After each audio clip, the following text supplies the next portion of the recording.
G'day guys, Tuz20 here and welcome back to Parkitect. Today I'm going to be working around the outskirts of the entrance of the park because I wanted to get the feeling of this area nice and detailed and the vibe all down pat so that when we start expanding out we know that the surroundings are all detailed and looking somewhat realistic. So I did want to spend a bit of time detailing around the backstage area. We're going to kick things off around the car park that we redeveloped in the last episode and just giving it a little bit of love because yeah, I kind of trashed it and now we have to try and fix it back up. You can see that there's a Helix from the coaster that we built and yeah, have to try and figure out a way of integrating that for the car park because like I'd imagine that the coaster was built after the car park, so I would believe that this was a more recent addition and then they had to somehow figure out how the planters are going to sit now. So maybe the footers or the pillars were redeveloped or repositioned and then the planters were repositioned too, so probably the car park has seen some updating since the coaster was built, but yeah, I'm not really sure. I just wanted to try and somewhat integrate it so that it looked natural and wasn't really blocking too much of the car spaces. But then in saying that, this whole area is for the employees of GeIL Studios, so I imagine that they probably don't really care too much how it's looking back here. It's probably, you know, I guess if this was like the parking space for the guests, then they'd probably put a little bit more effort into it. But regardless, I thought I'd put down these planters and adding the extra pillars in, like as much work as it takes to actually get them down and, you know, in the right spot.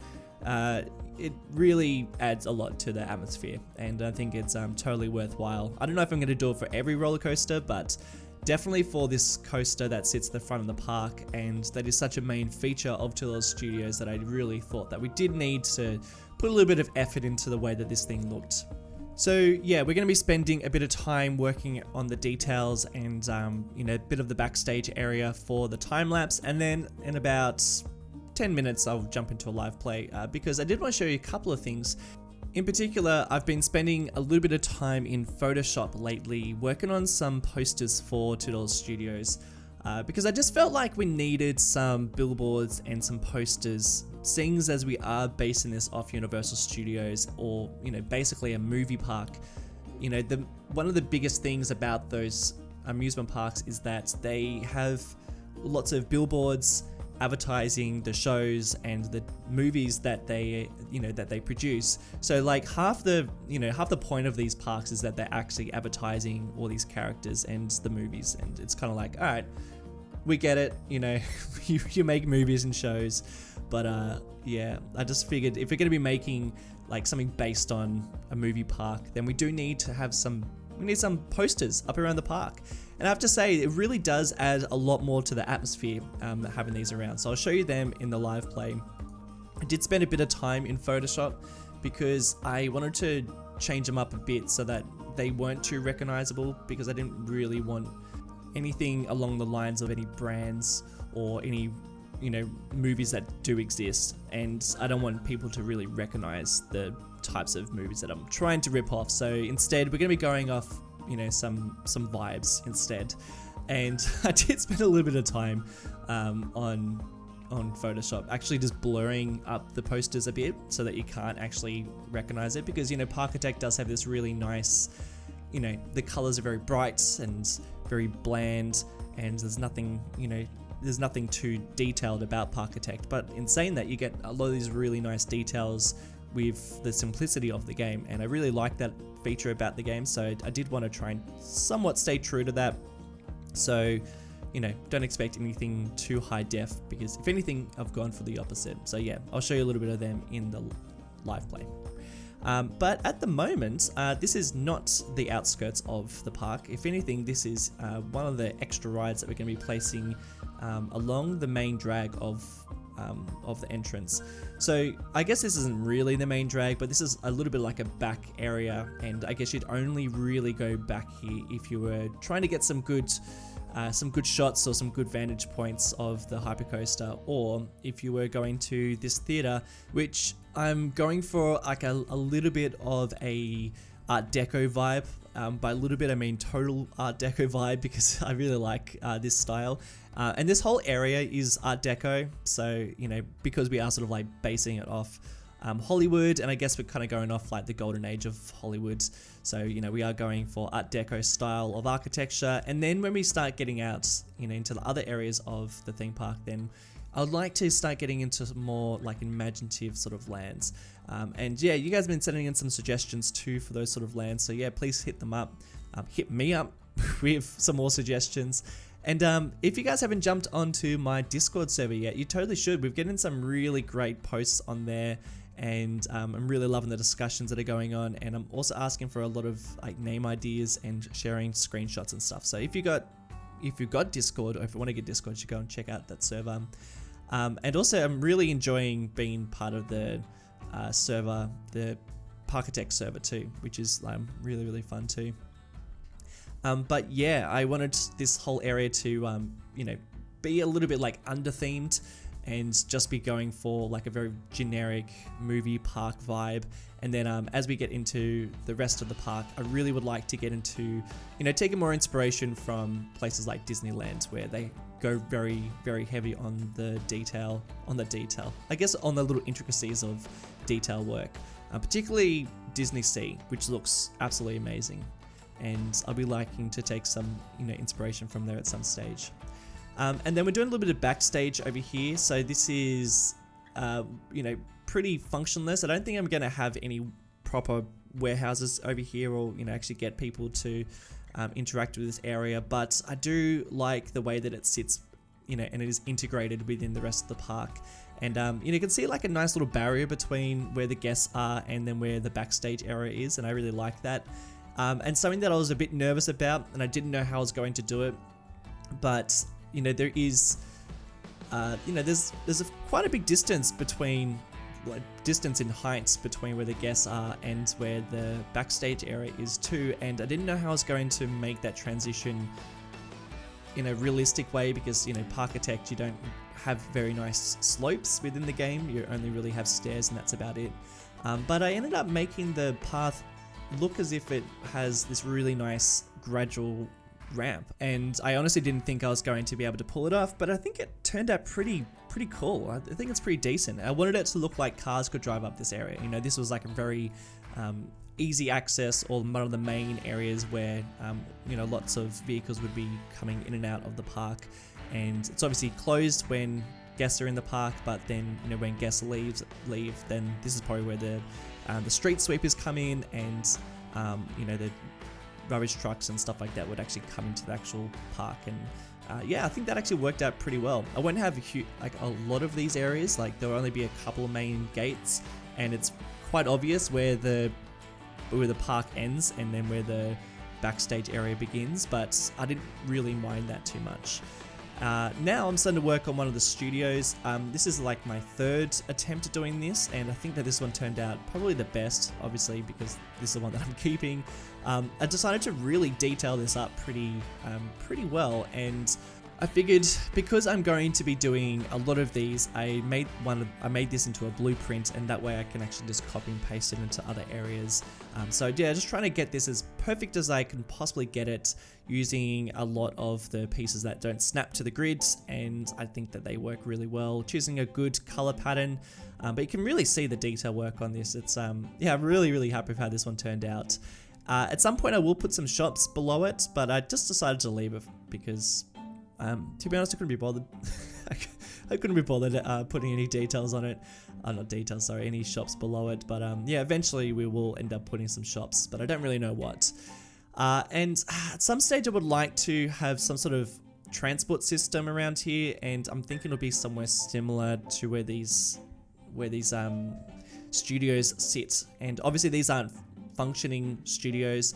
These are purely there for that studio vibe that we're going for in this main area.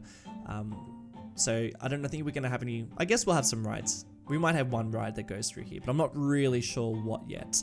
And then I would like to build the actual proper $2 studios somewhere on the other side of the park, close to the entrance, but on the other side, so not on this area, because we don't really have enough room for the actual studios. And then we'll do some sort of like backstage studio tour, which I think would be really fun, and yeah, I'm looking forward to getting into that. But that is it for the time-lapse. Let's get into the live play. So we are absolutely bleeding money at the moment, which is really not great. I'm gonna have to work on the finance at some stage. I'm not gonna keep this save game that I did this live play with, but I did want to show you a couple of little things. First up, everything is just looking so much nicer now that we've completed the outer edges. There's still, of course, extra things that we do need to complete that we'll look at shortly, but I really love this whole area back here now. I just think it looks so much more realistic, and it just flows a lot better. You can really see this area that they took advantage of by building the coaster here, and you know, it looks great on so many different angles, which is something that I just wasn't able to achieve with the last one. So yeah, I'm really happy about that. These pillars are probably more realistic than these straight ones. Yeah, so I think that this is probably the types of pillars I'm going to be doing for this B&M moving forward, rather than these straight ones. I don't think they're that realistic. That's still pretty sharp, but whatever. And the planters, I really like this technique of using these path covers, and then just coloring them brown, because I think that they make better looking little planters, and you can do some really cool custom shapes of them. I've also just done little patches too, just here and there, just to make it look a little bit older. And I just really love seeing these guys just behind here, just knowing that they're the employees and they're the only ones who are allowed backstage. And then, yeah, we've integrated the actual cargo facility within the rest of the environment, which I think flows a lot better. We've got this whole backstage area here, and this is the path that leads up to the backstage path that leads up to the actual theme park. And I mean, the slope is so gradual that you can't even really tell that it's obviously too steep for cars to go up, but I mean, it works a lot better than the alternatives, I guess. So quite happy with how that turned out. I mean, obviously we could probably do a bit better with this, but I don't really mind it. You know, sometimes you get a little peek behind the curtains of theme parks, and I don't mind that. So I'm happy. And if it's going to be anywhere in the park, it's going to be in an area like this. And then, as you can see, we've been going through and adding in our own actual posters, and some are better than others, and I will talk a bit about that. The ones that work the best, probably like these ones. So you probably recognize some of these movies. Some of them are a little bit recognizable, but this one is actually something from Seinfeld, and I just saw like this fan-made one. I don't know what this is from. I believe this is... No, don't know what that's from. That's just a random poster. So I'm trying to get some posters that are a little bit more random. This is like some random cartoon that I don't think anyone really knows. And this is Avengers, which I think is just a little bit too close. But something that I actually ended up doing is I actually went through and I just colored over the actual letters for the name of the movie, because I, again, didn't want it to be readable, and I also wanted to go with that blocky nature of Parkitect a little bit. So I've just gone through and done that.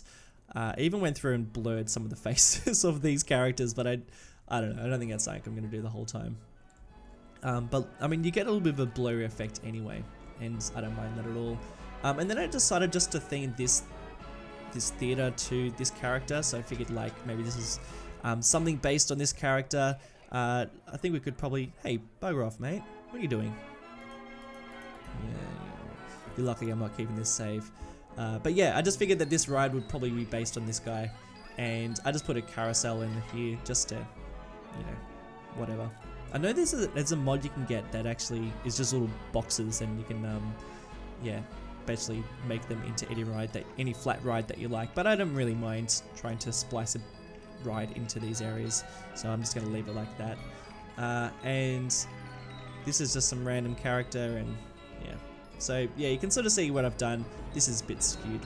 We'll get a better fit for that. But I'm going to go through and add some extra posters in here and there, because I just think it adds to the atmosphere a little bit more. And I'll be adding some extra signs around the main street too. That's just an experiment, so don't get used to that. But I mean, I'm pretty happy with it, and I just think that it really integrates with the rest of the park so much better. Still figuring out what I'm going to do with this space here. This might just be some lame ride here, or I do think we probably do need to get some more interesting looking rides, because at the moment we only really have the Hypercoaster, and that's really the only official decent ride we have in the park at the moment. I also went through and put in 2D theater, so 20D theater, can't even speak. That was a suggestion from one of you guys. I quite like that. But guys, look, that is it. I hope you've enjoyed this episode. Next week we're going to be working on this area over here, because I just think that we should totally detail this up, and yeah, I think it's going to look really, really cool. That is it for today's episode. Thank you all so much for watching. Huge thanks to my patrons for supporting the channel. I want to give a special shout out to Kevin Thompson, Matthias Winkelhausen, Original Racer, Zadiz Elder, and Van Simon. Thank you all for watching, and I'll see you in the next one. Bye!